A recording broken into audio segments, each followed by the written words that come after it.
Quatrième reconfinement, c'est reparti pour une fermeture des commerces dits non essentiels. Bernard Cohen-Haddad est avec nous, secrétaire général de la Confédération des petites et moyennes entreprises Paris-Île-de-France. Oui, bonjour. Comment vous avez ressenti cette annonce hier soir pour l'ensemble des petites et moyennes entreprises à Paris et en Île-de-France notamment, hein?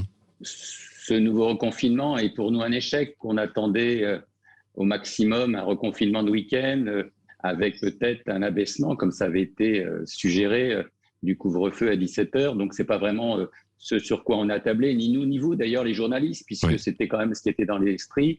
Puis, je vous rappelle, ce n'est pas uniquement des commerces, c'est aussi des services qui vont être fermés. Oui. Il n'y a pas uniquement des boutiques, il y a tous des services, c'est-à-dire des activités de bureau qui ne pourront pas fonctionner, y compris celles qui sont en bas d'immeubles, à Paris, en Île-de-France et dans 16 départements. Donc, nous, première région capitale, 1,5 million, 1,2 million entreprises, 6,5 millions d'emplois salariés et non salariés, quasiment 230 000 commerces. Ce n'est pas anodin et c'est pour ça aujourd'hui qu'on est un peu déçus, Oui. Même si je crois qu'il faut être responsable et je crois qu'aussi il faut passer un message de raison.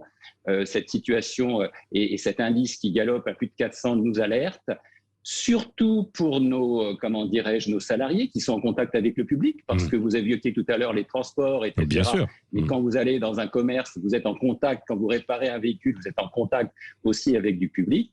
Et ça, ce n'est pas anodin. Donc, il faut aussi protéger nos vies, protéger nos familles et protéger nos salariés. Oui. Est-ce que ce n'est pas un peu déconcertant pour vous, l'ensemble en fait des entreprises, de ces petites entreprises et des commerces et des services, comme vous l'avez dit, où on décrète ça du jour au lendemain? On n'est pas comme il y a un an où il y avait une situation d'urgence. Là, certes, c'est assez indispensable de prendre des mesures, visiblement, mais ça fait plusieurs jours qu'on en parle et là, on le décrète pour dans les 24 heures tout fermer.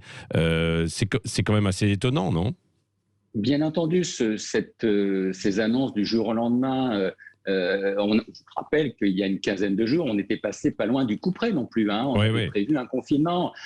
Bien entendu, ces mesures de stop and go tapent sur le moral, elles empêchent de prévoir, des commandes, elles empêchent de gérer un stock. Ce n'est pas bon. Nous, on plaide et on plaidait pour un rythme de croisière, ce que je vous dis, un couvre-feu avec peut-être certaines restrictions.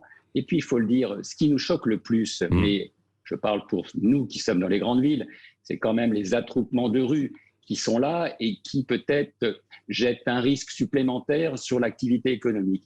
Un confinement, même s'il est limité dans la durée, n'est pas anodin. Ne banalisons pas un confinement, ça a des conséquences économiques, sociales, psychologiques, sur le court et moyen terme, et ce n'est pas agréable. Ayons le courage de le dire pour nous et aussi pour ceux qui nous entourent. Oui. Est-ce que vous avez déjà une estimation d'un chiffre d'entreprises qui vont devoir fermer en Île-de-France? Je dis bien fermer provisoirement, bien sûr. Oui, alors écoutez, moi, j'ai écouté les chiffres du gouvernement. On annonce 110 000 commerces qui seront fermés sur les 16 départements. Moi, je trouve que la cuillère est un peu petite parce que un confinement dur, c'est 43 000 commerces qui ferment uniquement à Paris. Donc moi, j'ai l'impression qu'on est dans une estimation un peu faible. Encore faut-il voir la liste. Je vous rappelle que lors des précédents confinements, on a une liste et on attend donc les décrets et les arrêtés qui vont publier ces listes. Il y avait 41 activités qui étaient ouvertes. Aujourd'hui, on sait déjà que les coiffeurs et les fleuristes ne seront pas ouverts. Par contre, ce qu'on avait demandé, c'est que les magasins de chocolat, je vous rappelle qu'on est quand même à Pâques et qu'à Pâques, généralement, on ne mange pas que des queues de cerises ni des noyaux de cerises.